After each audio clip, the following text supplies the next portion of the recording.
All right, hey guys, I am back with the final installment of the draft review, specifically of the first round.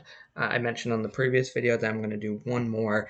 That's just going to be something about looking at OSA's uh, top prospects in the draft that weren't drafted in the first round. I just want to take a dive into them from an OSA and stats standpoint and just see who might go in the second round, third round, yada yada.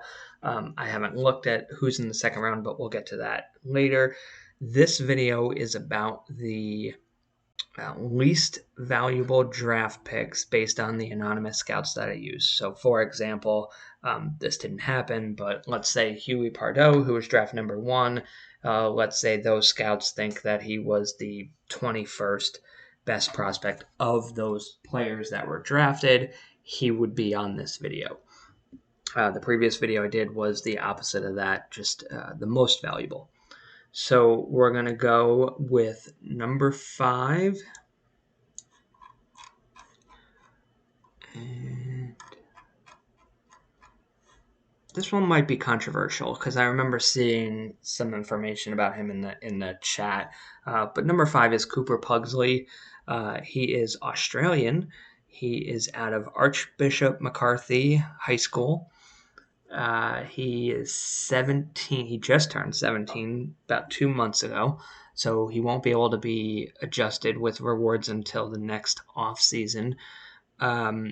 Looking at his page, I mean, it looks really good, first of all, but I just need to go back really quick.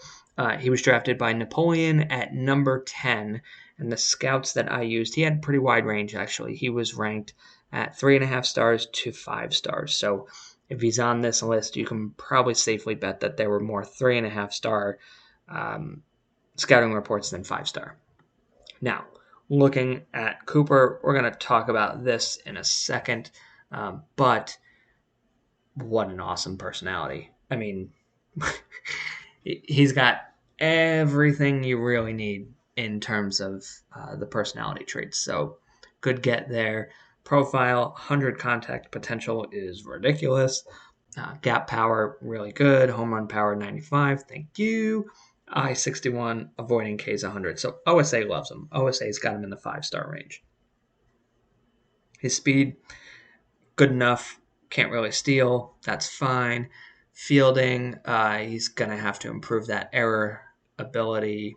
Going to have to improve his double play ability as well. But again, kind of like a few others we've talked about, I wouldn't touch this until he plays in the minor leagues and you kind of see what's what. So when you're spending your rewards when he turns 18 and 19, you might as well hit the error, hit the double play, and keep it going. Keep him playing second base and see if you can improve that. I don't think he's an outfielder. Not terrible to be a left fielder, maybe, but I think you're probably just better off focusing on second base at this point. His name recognition with his peers, yeah, I was just going to see. He's very popular locally already, so Napoleon fans are probably pretty pumped about this. Checking out his stats. So he just finished his sophomore year. He didn't play as many games in his sophomore year, probably because of this, which again we'll get to. But what's crazy is he played in 23 less games, but he had 13 more home runs, way more RBIs. He didn't walk as much. He struck out a little bit more. But I mean, a 4.6 and a 6 WAR. Thank you very much. 394 is really high for batting average balls in play. So, and there's a pretty big gap between those two. So, 367 average, that at least tells you that he's going to put the ball in play a lot and get on base a lot from it.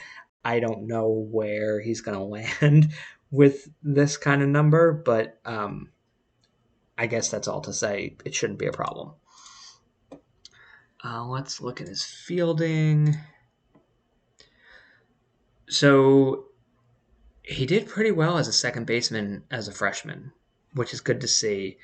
And then he didn't play the field at all, except 5 games. So that's interesting that they used him as a DH in 2030. Um, I I mean, I guess we'd have to see what their team makeup looks like. Let's just do that really quick, just for fun. Who is their second baseman? It's everybody's favorite prospect. So that's why he did not play second base. I think people are going to start tanking for this guy. Talk about him another time. Let's go back to Pugsley. So, again, work on the infield. He should be good. Now let's look at that. So he fractured his ankle currently. When did he do that? Oh, so he did that. Sorry, I think that I already said it actually. Yeah, so he did it on 8/10. So he's actually about to be healed.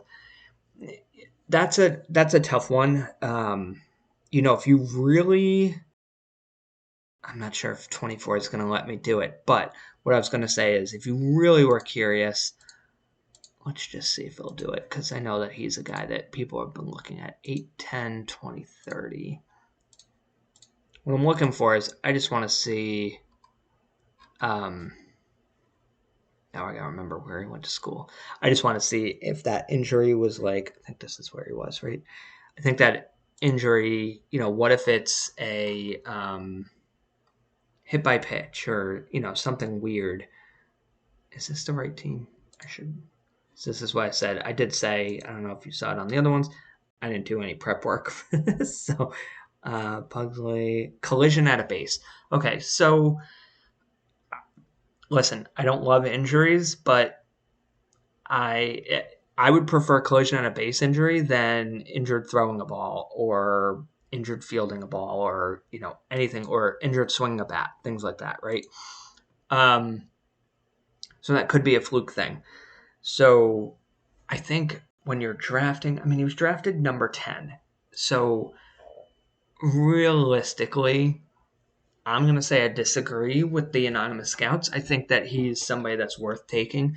I don't see anything in his profile that makes me think he can't be a stud prospect outside of that injury concern. And if we're going to chalk that up as a potential fluke injury, then I don't see why you pass up on Cooper Pugsley. Scouts aren't off. His comeback swing, middle of the order power, patient approach, everyday second base who can make an impact for a top tier. Yeah, I think he's a really good prospect. I would be really happy with him if I got him at number 10. So I'm going to disagree with the anonymous scouts there. Oh, now I got to go back to the draft pool because I'm in here. All right, so number 4. Let's see if this is the guy. It's Rafael Flores. He is a Cuban out of El Toro High School. He's a shortstop, lefty bat. He was drafted by Puerto Rico at number 12 overall. The scouts had him between 3.5 to 4 stars. So I think I mentioned, but just in case I didn't, Cooper Pugsley, they had him 3.5 to 5 stars. I think I mentioned that. OSA loves him, though. They've got him at 5 stars, 89, 75, 100, 55, 61. Might want to improve that a little bit, but these 3 lines you're totally fine with. Shockingly different approach here is he can field, unlike most. He's not a shortstop, though, not with that arm. So I would move him to second base immediately in the minor leagues. You can still improve that arm, maybe just a little bit, like just to make sure. But other than that, I would focus on the range and see if you can make him a really very good fielding second baseman. Solid speed, so no problems there. At the plate, we're going to look at his batting average balls in play because, as you can see, these 2 years look very similar, and then this year doesn't. He hit for less power, less on base. Let's just see that, actually. All right, well, I mean, his freshman year, actually might be the outlier. So that's a little concerning if I were looking at him. But again, even if we're saying that this year is the outlier, you still got 2029 as sophomore year to look at and say, all right, that's pretty solid. I don't love the decline here. That's a pretty significant decline. The other thing to consider is here he played 103 games. Here he played 136. So more of a sample size here. And he declined. So that's a little concerning. Let's just see why he didn't play all those games. All right, so he fractured his thumb for 6 weeks in his sophomore year, and he had a sprained knee this past year. So 2 out injuries. I don't love it, to be honest with you. Let's see his fielding. He did well at shortstop his freshman year. He did pretty well at shortstop his sophomore year. Yeah, I think overall, if we go back to his range and his error, it's not bad, right? He just doesn't have the arm. So if he's gonna, I wish they showed you like errors on throws or something like that, which I haven't really dug into the stats in 24 yet, but that's where I would be concerned is that he's not able to make those long throws from short. So even though I'm seeing quality zone ratings and efficiency at shortstop and range, I still contend he's a second baseman, not a shortstop. But the only thing I will say is if this is somewhere where Puerto Rico is looking at and saying this is the same offensive profile we see, and he turns 18 in the summer, so you're going to have 6 years, well, more than that because you can edit the actual fielding. You got time to edit this, so maybe you put him at second base in the minor leagues just to get that under his belt as a position, and then keep chipping away at the arm and the range and see what you get. Worst case scenario, what do you get? You get a guy who can play second and short. I'm a big fan of trying to get as much versatility out of these prospects as possible. I just noticed he's a little bit on the dumb side. That's okay. It is what it is. Let's just check his scouting really quick. His swing is a thing of beauty, plus raw power. May not be an elite defensive shortstop, but he's solidly above average. Projected to be an elite starting shortstop. So, yeah, overall, I think OSA clearly does not agree with him being in the bottom 5. I don't know that I am totally bought into him, only because this junior year of hitting does concern me a little bit. But I think he's a good prospect. I think if he sticks to second base, I think he can be an even better prospect. And then you got to hope that the K's in the eyes, you honestly want that to be you want OSA to be wrong here, and hopefully Puerto Rico's scout thinks highly of the I and the avoid Ks. But some things to work on, but I don't see a bad prospect. Oh, the other thing I did say, the only thing I was concerned about was that hitting. I am concerned about these 2 injuries as well. All right. Number 3 on the list.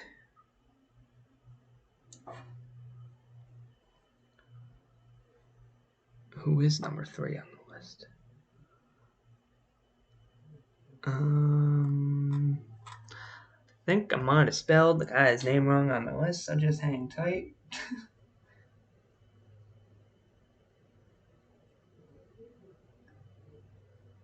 Oh, I know why. He's a pitcher, and this is on batters. Let's just do that on all players. Jeez. See, I told you. I kind of went a little too far with the no preparation because I didn't want to I didn't want to taint myself here and doing this non-organically. But number 3 on the list is Moromao Ishihara. He is American. He is a college player from Arkansas State. He is a pitcher that throws right-handed. He was drafted number 7 by Corpus Christi. OSA's got him at 4 stars. The scouts that I anonymously surveyed had him at 3.5 to 4 stars. So right about probably where OSA's got him. Looks to me, I mean, first and foremost, great personality, so you got no problems there. Um, he needs a third pitch. That's pretty clear. The problem is, even if you're making, yeah. See, what I would do here is instead of making that pitch, I would try and work on. I'd probably try and work on the changeup only because it's closer to the potential, and maybe leave the slider behind to just kind of be that fourth pitch that's not that great. That's a tricky spot, but I'm going to guess that that's why some scouts have questions about him because he's got those 2 elite pitches. He's clearly a starting pitcher, but those 2 bad pitches are a concern. Let's just check his stats. So he was a starter every year. 3.5 WAR pretty consistently, 3.9. That walks per 9 jumping from 1.4 to 3.4 and then settling at 3 is a little concerning. His strikeouts, not great numbers for a guy who's got the stuff rating that he's got. But again, I think it's the slider and the changeup that are holding him back because he throws hard. So I think he's just something's got to give with that third pitch. Either it's got to be a creation or it has to be an improvement. And you're running out of time with him because he turns 21 before we do rewards. So you only got 3 years to develop his potential. Let's just see.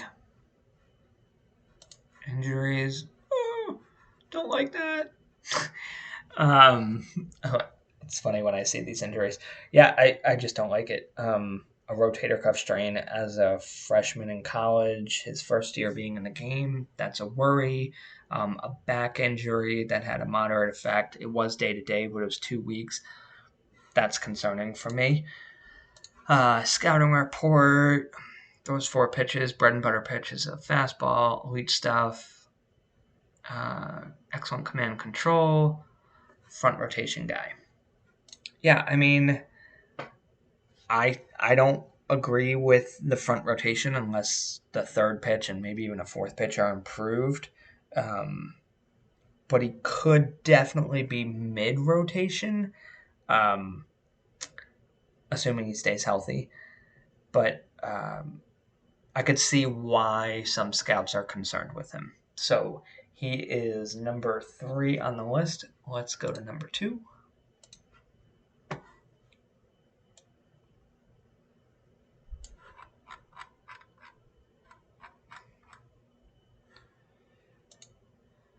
Number 2, no picture. That's okay. Antonio Hernandez. Nickname is the Guru. He is at a Saline High School. He is Dominican born. He just finished his sophomore year. He just turned 17 recently. OSA's got him at 5 stars, so OSA loves him. The scouts that I surveyed had him between 3 to 4.5 stars. So some scouts really liked him.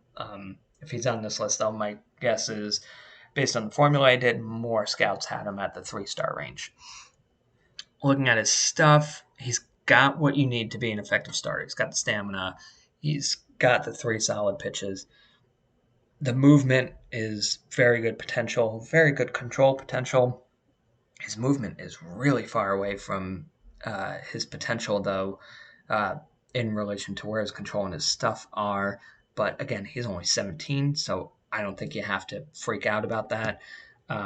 Great personality. Let's just see his stats.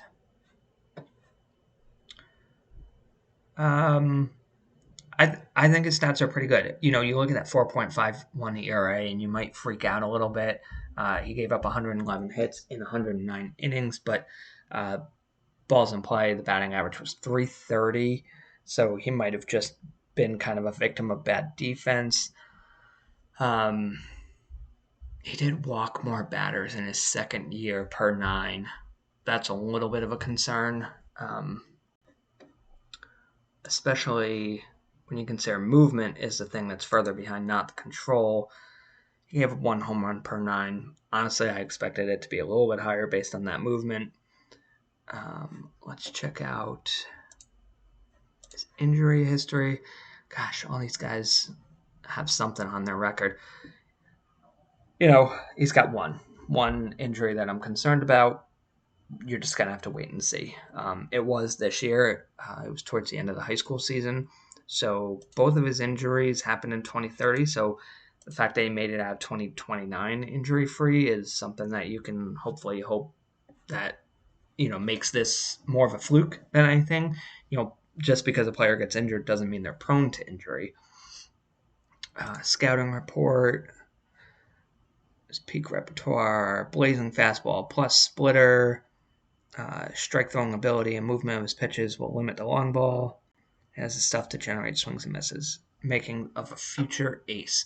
So, like I said before, OSA loves him.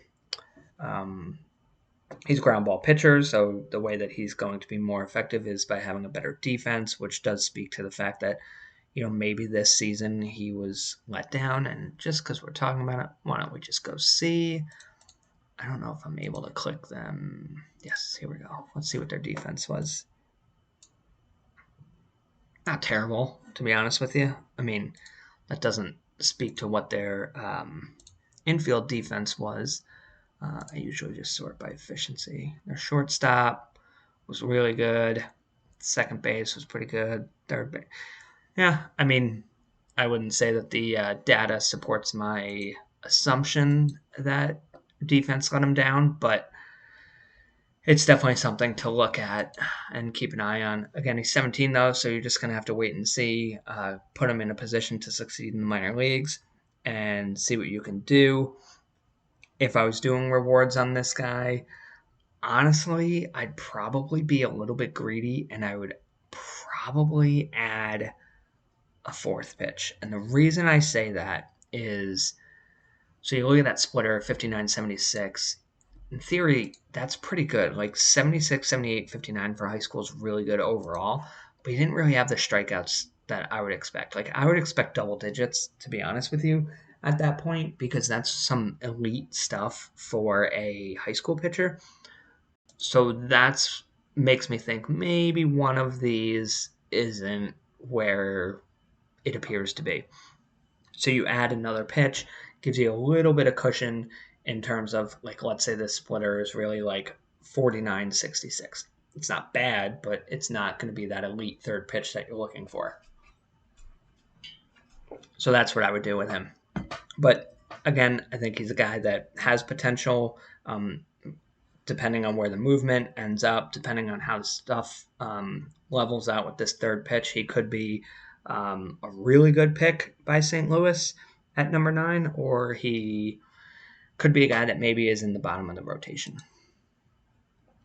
All right, and last, I was going to say last, but certainly not least, but I guess he would be least.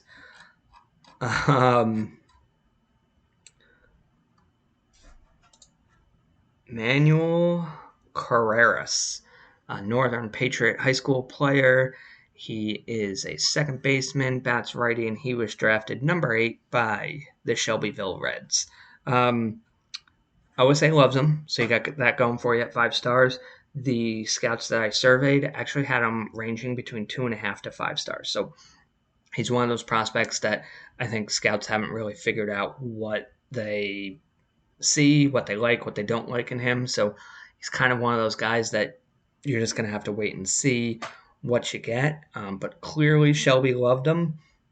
He's got good personality. His offensive ratings and potential are very good. I see no issues there. His speed kind of sucks for especially a second baseman. He can steal, but that's great because he won't be able to get there. Fielding, it's good enough. Even though I don't value the arm at second base too much, I still would probably bump that up a little bit. I'd love to see that get into 50 maybe, and then maybe even adjust the error.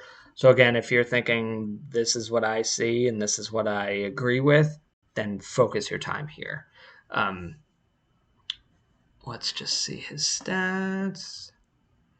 Really good career in high school. Very consistent.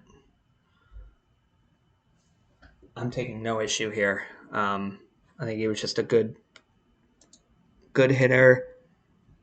High batting average balls in play. Let's see his fielding. So he struggled as a freshman, but then he definitely improved. And again, pretty consistent in range, pretty consistent in efficiency. I think, again, you're just going to want to focus on helping him out, being the best second baseman that he can be. I was really hoping to see nothing here. He's got 3 injuries here, and I don't know. I don't know if maybe I look at this way too much, or if some people ignore it or don't care about it as much as I do. I don't know, but I see 3 times this guy has been off of the field on the IL. That worries me at age 17. He didn't get off the field in 2030, so that's good, but that is concerning. So let's just check really quick. Considered one of the best defensive fielders at his position. Continue to improve. Best second baseman in the league. Yeah, I mean, I don't think this is going to hold him back because his offensive ratings and his offensive stats pretty much align. His defense is going to have to improve, but it doesn't have to improve a ton, and he's only 17.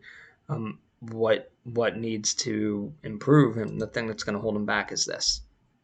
If this guy does not make it to the VBL, it's going to be this right here. All right, guys. Well, that's going to do it for this video. I appreciate y'all watching, and I'll be back with another one sometime soon. Thanks.